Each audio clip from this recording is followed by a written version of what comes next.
நிர்பயா நிதி எப்படி வந்தது? 2012 ஓடும் பேருந்திலே டெல்லி நிர்பயா என்கின்ற மாணவி கூட்டு பாலியல் வன்கொடுமை செய்து அந்த பேருந்திலிருந்து கீழே தள்ளப்பட்டு கொடூரமாக கொலை செய்யப்பட்டார். நாடு முழுவதும் பெரிய கொந்தளிப்புகளை ஏற்படுத்தியது. டெல்லியே காங்கிரசினுடைய ஆட்சியை கவிழ்ப்பதற்கே, அகற்றுவதற்கே அது ஒரு முக்கியமான சம்பவமாக நடந்தது. அந்த அளவுக்கு இந்தியா முழுவதும் நிர்பயாவுக்காக மிகப்பெரிய அளவிலே போராட்டங்கள் வெடித்தது.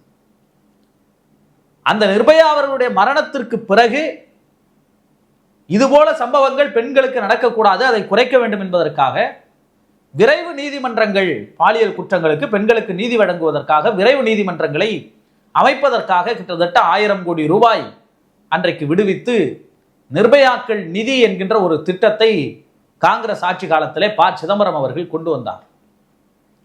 அந்த நிர்பயா நிதி பெண்களுக்கு பாதுகாப்பை உறுதி செய்வதற்காக பயன்படுத்தப்பட்டதா என்றால் இல்லை.